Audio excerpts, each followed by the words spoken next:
Welcome, dear listeners, to let's just say it's part 2 of episode 1 of Arpit's Mind Lab. In the previous video, we discussed in some detail about the nervous system and different parts that form the nervous system. There is brain, the spinal cord, and these neurons which form sort of linkages or pathways between your brain and spinal cord and organs and back.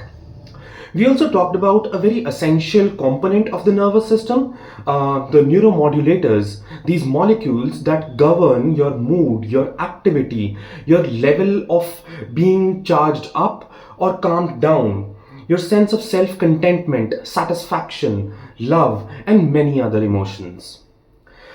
We talked about what an experience means to us and how it unfolds in the form of five essential steps. There were sensations, perceptions, then emotions, thoughts, and finally actions.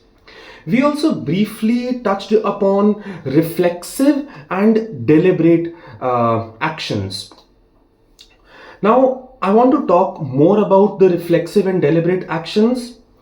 But I want to also discuss this thing that how reflexive actions are actually controlled by this part of your brain which is the limbic system, and whereas the deliberate action that is controlled by this other part of your brain which is the prefrontal cortex. It's the forebrain.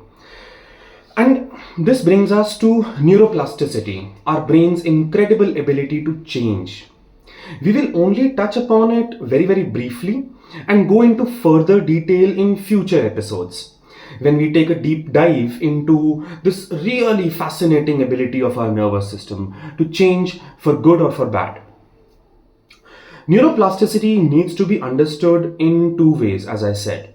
It can be negative neuroplasticity that can happen because of some brain injury or a disease or any other damage. And this we'll briefly talk about when we touch upon how to get over trauma and so on and so forth. But what I actually want to talk about is the positive side of neuroplasticity. And mind you, neuroplasticity is our nervous system's ability to change or transform itself, in this case for better of us. In the 1950s and 60s, it was understood that it was only the young brain in kids that was capable of change and learning. That only a brain that is, it's not experienced a lot of world can pick up on any language or learn how to play tennis or learn to play any musical instrument.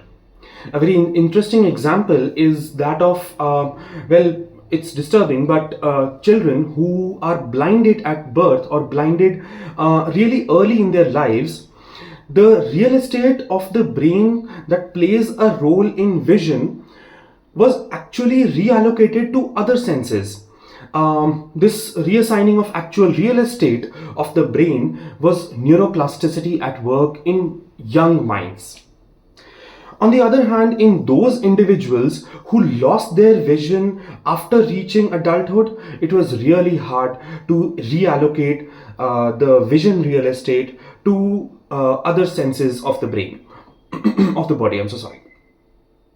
However, in the latest research, neuroscientists have come to the realization that under particular conditions, even the adult brain can undergo changes. And these are very specific conditions. We have to understand that neurons, the nerve cells, conduct electrical signals.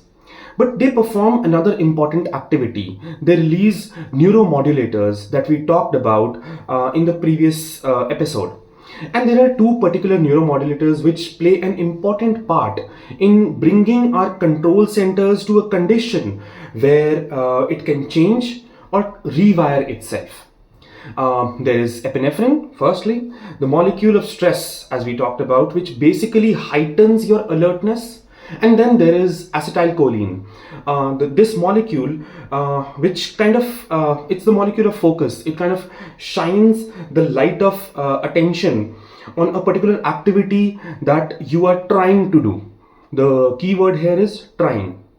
And interestingly, or more accurately, frustratingly, this is a condition of the brain and body that is not a very comfortable condition to be in when your stress levels are so high and your acetylcholine levels are also building up in your body and brain. To explain the above state further, let's consider an example.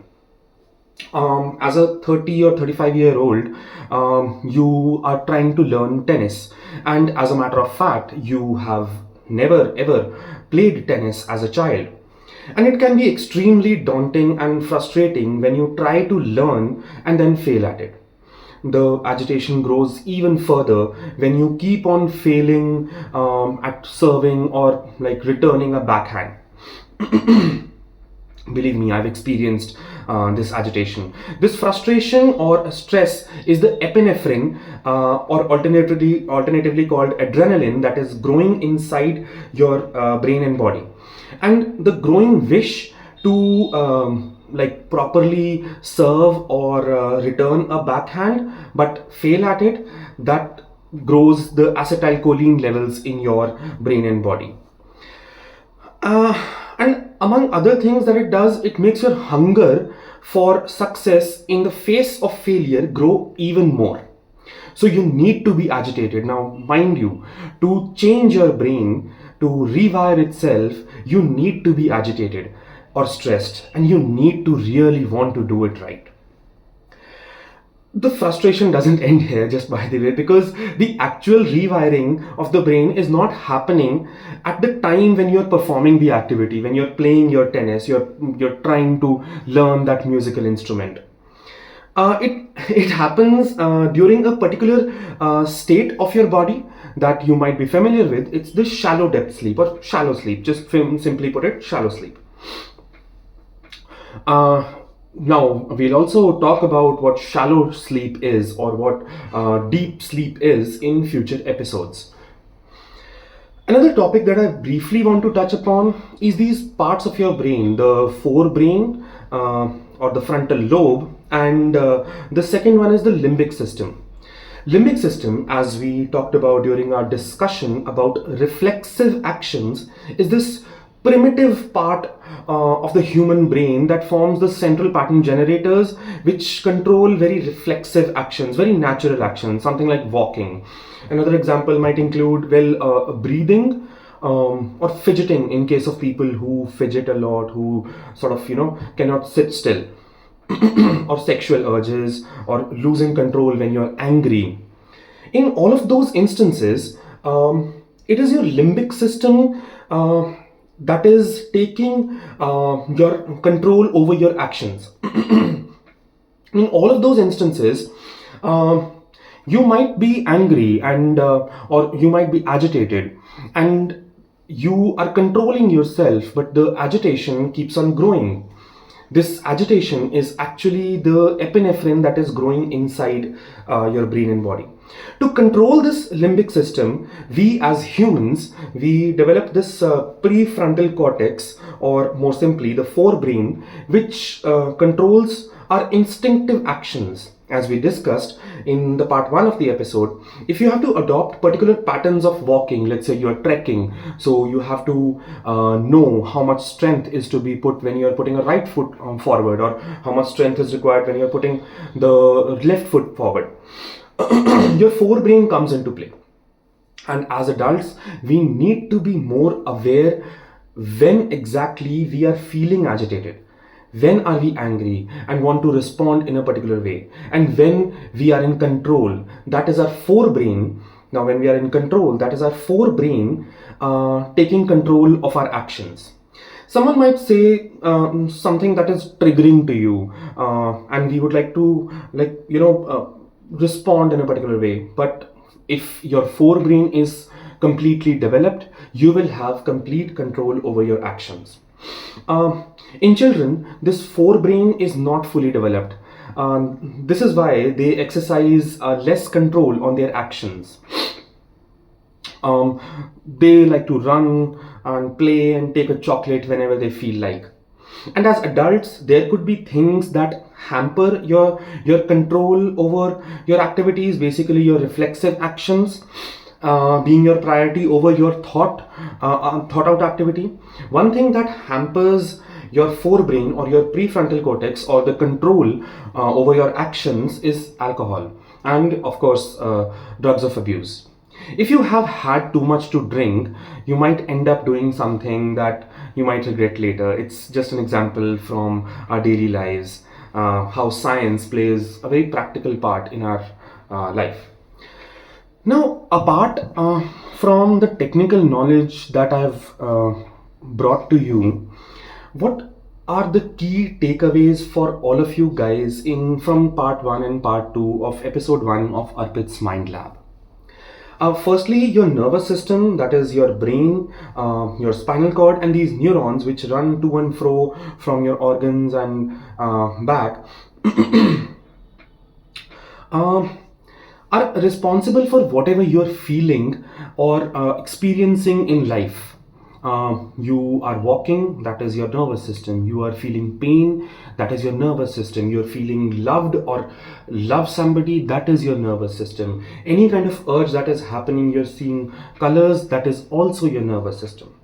Secondly, you have the ability to change your nervous system.